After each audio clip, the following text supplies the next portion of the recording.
नमस्कार दोस्तों, आज के हमारे इस वीडियो में हम आपके लिए विजया एकादशी की पौराणिक कथा लेकर आए हैं। एक समय धर्मराज युधिष्ठिर बोले, हे जनार्दन, फागुन मास के कृष्ण पक्ष की एकादशी का क्या नाम है तथा उसकी क्या विधि है, कृपा करके आप मुझे बताइए।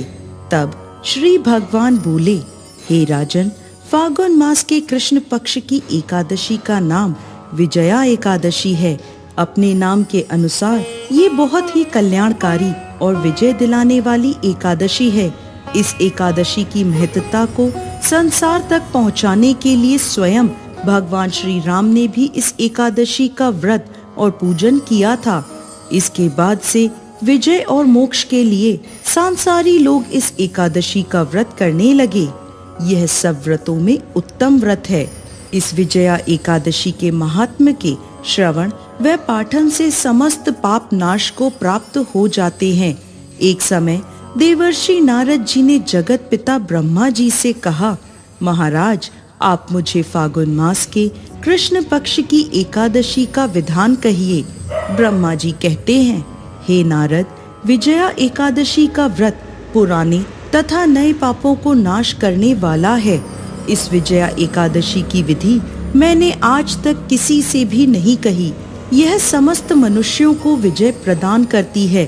त्रेता युग में मर्यादा पुरुषोत्तम श्री राम को जब 14 वर्षों का वनवास हो गया, तब वे श्री लक्ष्मण तथा सीता जी सहित पंचवटी में निवास करने लगे।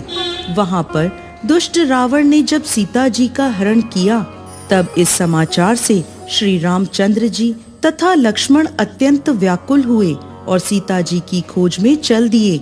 घूमते घूमते जब वो मरणासन जटायु के पास पहुँचे, तो जटायु उन्हें सीता जी का वृत्तांत सुनाकर स्वर्गलोक चला गया।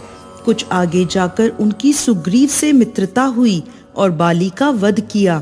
हनुमान जी ने लंका में जाकर सीता जी का पता लगाया और उनसे श्री रामचंद्र जी और सुग्रीव की मित्रता का वर्णन किया। वहां से लौटकर हनुमान जी ने भगवान राम के पास आकर सब समाचार कहे। तब श्री रामचंद्र जी ने वानर सेना सहित लंका की ओर प्रस्थान किया।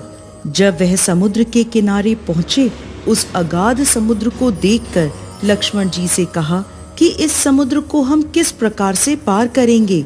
श्री लक्ष्मण जी ने कहा, हे पुरुषोत्तम, आप आदि पुरुष हैं, सब कुछ जानते हैं। यहाँ से आधा योजन दूरी पर कुमारी द्वीप में वक्लाद्भय नाम के मुनि रहते हैं। उन्होंने अनेक ब्रह्मा देखे हैं। आप उनके पास जाकर इसका उपाय पूछिए। लक्ष्मण जी के इस प्रकार के वचन सुनकर श्री रामचंद्र जी वक्लाभय ऋषि के पास गए और उनको प्रणाम करके बैठ गए। मुनि ने भी उनको मनुष्य रूप धारण किए हुए पूर्ण पुरुषोत्तम समझकर उनसे पूछा, हे राम, आपका आना कैसे हुआ? रामचंद्र जी कहने लगे, हे ऋषि, मैं अपनी सेना सहित यहाँ आया हूँ और राक्षसों को जीतने के लिए लंका जा रहा हूँ। आप कृपा करके समुद्र पार करने का कोई उपाय बतलाइए। मैं इसी कारण आपके पास आया हूँ। वक्लाद्भय ऋषि बोले, हे राम, फागुन मास के कृष्ण पक्ष की एकादशी का उत्तम व्रत करने से निश्चय ही आपकी विजय होगी। साथ ही आप समुद्र भी अवश्य पार कर लेंगे।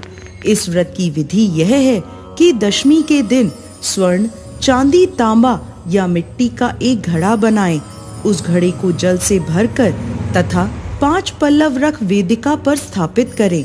उस घड़े के नीचे सतनजा और ऊपर जौ रखें। इस पर श्री नारायण भगवान की स्वर्ण की मूर्ति स्थापित करें। एकादशी के दिन स्नान आदि से निवृत्त होकर धूप, दीप, नैवेद्य, नारियल आदि से भगवान की पूजा करें। तत्पश्चात घड़े के सामने बैठकर दिन व्यतीत करें और रात्रि को भी उसी प्रकार बैठे रहकर जागरण करें। द्वादशी के दिन नित्य नियम से निवृत्त होकर उस घड़े को ब्राह्मण को दान दे दें। हे राम, यदि तुम इस व्रत को सेनापतियों सहित करोगे तो तुम्हारी विजय अवश्य होगी। श्री रामचंद्र जी ने ऋषि के कथा अनुसार इस व्रत को किया और इसके प्रभाव से दैत्यों पर विजय पाई। अतः हे राजन, जो कोई मनुष्य विधि पूर्वक इस व्रत को करेगा दोनों लोकों में उसको अवश्य विजय होगी। श्री ब्रह्मा जी ने नारद जी से कहा था, हे पुत्र, जो कोई व्यक्ति इस व्रत के महात्म्य को पढ़ता या सुनाता है उसको वाजपेय यज्ञ का फल प्राप्त होता है। जय श्री हरि विष्णु।